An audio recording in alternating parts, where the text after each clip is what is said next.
हुआ किस होटल हुआ है? कौन सी?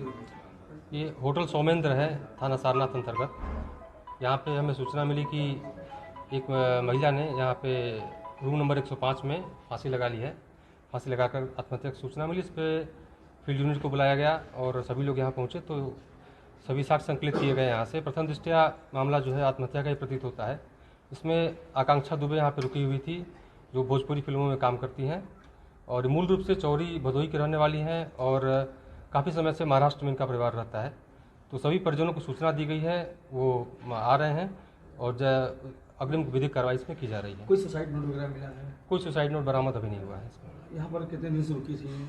ये 22 तारीख की रात में यहाँ पर आई थी और इनकी कोई यहाँ पे फिल्म की शूटिंग चल रही थी। किसी भी प्रकार का सर कोई विवाद सामने आया, जैसे यूनिट की पूछताछ? अभी प्रथम दृष्टया अभी कुछ जानकारी नहीं मिली, सबसे पूछताछ की जाएगी और जो भी तथ्य सामने आएंगे उस पर कार्रवाई की जाएगी।